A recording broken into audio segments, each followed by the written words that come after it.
We have a massive Los Angeles Dodgers free agency update as a brand new report has revealed the new top target for the Dodgers in the bullpen this year. We're going to be touching on that as well as going over what this means for the former favorite in Edwin Diaz and how everything can change with what the Dodgers saw with Tanner Scott last season. Ladies and gentlemen, welcome into this video, and if you haven't already, be sure to do me a favor and hit the sub button. Join us here on the channel. We're covering everything Los Angeles Dodgers. It's 100% free, and we're also keeping you up to date with everything going on with this team throughout the offseason, so be sure to stick around for daily videos and multiple a day at that. But we need to jump straight into it, and we do first have a quote going over the plan the Dodgers have now with the bullpen. And this is a very significant change from where we last stood talking about this bullpen. And when you take a look at this, from Jesse Yomtov, I believe it is, I apologize if that is not correct, from USA Today, with Tanner Scott on the books for 3 more years, the Los Angeles Dodgers may prefer to stay out of the Edwin Diaz sweepstakes, which is expected to end in a 4 or 5 year deal worth about a $100 million price tag. Now, I think that the Dodgers will still be in a conversation, but from what we have seen and everything that we've really seen, it makes a lot more sense that the Dodgers would be on the back burner for the top of the top targets. And that's not something that we've been overly familiar with the Dodgers the past couple of seasons, but when it comes to the bullpen in specific, and how Tanner Scott went from his major contract now to where he is as they're looking for another closer, you're looking at a guy or multiple players here that the Dodgers are going to be much more hesitant on than what would have happened if Tanner Scott had not signed that deal last year, or he had actually became worth that deal. And he could certainly switch around next year, but it does seem a lot more likely that other names would be involved. And this article from USA Today continues on by listing one player in specific, and that is Pete Fairbanks. And this is why they have listed that he makes sense for the Dodgers. A lower expected salary compared to Diaz, which any free agent target will, that is going to be on the pitching side of things, at least from the bullpen. A proven late-inning relief experience, flexibility to work in multiple relief roles, and he helps stabilize the bullpen without forcing Scott out of the picture, which I think is something the Dodgers are going to keep a very big eye on. They haven't necessarily said it as well, but you're not just going to have a one-and-done year with your closer that you relied on, at least when you were here in last year's free agency.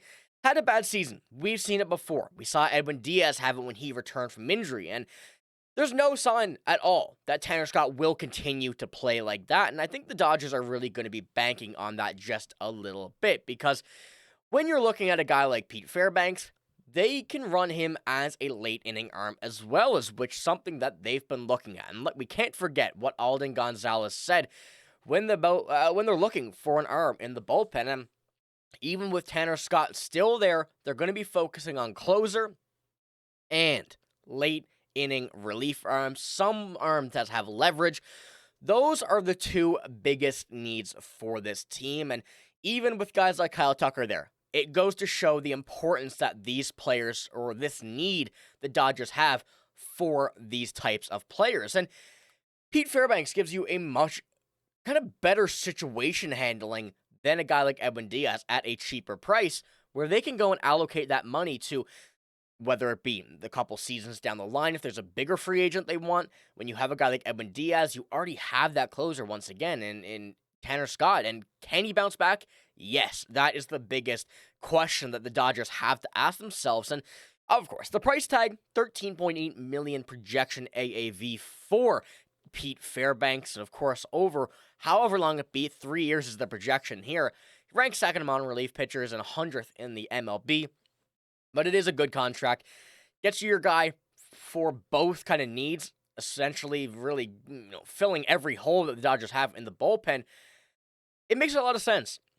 At 31 years old, he still has a lot of time left. He has the experience, and although his stats may not be the best, and we're going to kind of jump into that in a minute, there's one obvious reason as to why. But you look at this compared to Edwin Diaz, a significantly higher payroll for the same age. Yes, you're getting Edwin Diaz, who is a very, very, very good pitcher, but is there really a big enough jump to justify going from Edwin Diaz to Pete Fairbanks and somebody else that you can get to help your team out now? I personally don't think there is. And I know in other videos I've said that Edwin Diaz would fit every need. He does. But you would be paying a lot of money. You would be battling a lot of teams. So his market value would likely even be significantly higher due to the overpay of the bidding war that would go on between every team and Edwin Diaz. So there's a lot of things that really make this a lot easier to put Pete Fairbanks here in this role for the Dodgers. And just giving him the opportunity, I think, is going to be something that he would absolutely seize. Because you look at his stats, and I mean, you're looking at a savant, not necessarily a whole lot of great, not necessarily a whole lot of poor, but it's just been very solid. A 50% or a little over average in just about everything.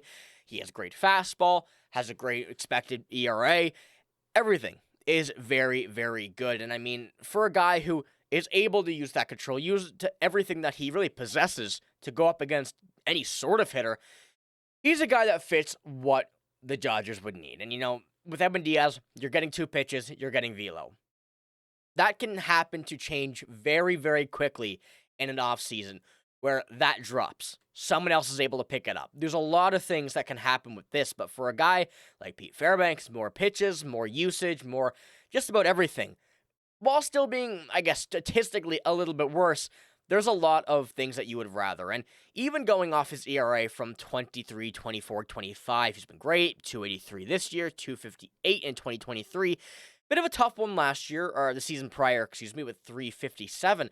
And you're looking at the saves, 27, 23, 25. Although those saves numbers aren't very high necessarily, it is the Tampa Bay Rays, who are known to struggle and have struggled the past couple of years, while also sometimes just being good for no reason. So I think Pete Fairbanks really fills in exactly what this Dodgers team is looking for, especially when you're looking at the market value and the other names here. Pete Fairbanks is among some of the names that I would look at as a primary option, really. And I feel like when you're looking up and down this list, Robert Suarez, not really an option, I wouldn't say, after the history with Ohtani. Edwin Diaz, expensive. There's a few others here, but to me, Pete Fairbanks stands out here as someone that doesn't necessarily need to be a closer, but can be that setup guy when you need him to, and would simply just be a help in the bullpen immediately. Among many names coming back, you want to get some more veteran guys in there, with 3 guys, being over 30 years old. And I know it's not a big thing for the Dodgers. They want to make sure they have the youth in the system, getting the players they have history with getting into the lineup. But regardless of what happens, Pete Fairbanks is a very interesting option. So I ask you guys the question right now: who do you want to see the Dodgers sign in free agency for the bullpen? Who is your favorite reliever? I'm throwing out Pete Fairbanks here. I want to know your guys' opinion here in the comments below about that. But if there's someone else, let me know in the comments below. Give me an explanation why. And once again, we could always throw it in a video. So leave your opinions, guys, in the comments down below. But it's all I have here in this one. If you did enjoy, give it a like, hit the sub button, and once again, let me know down in the comments below who you want to see the Dodgers sign as a reliever to help this team now as a closer or late inning relief. But like I said, that's all I got. Thank you for watching. Hope you have a great day. See you later.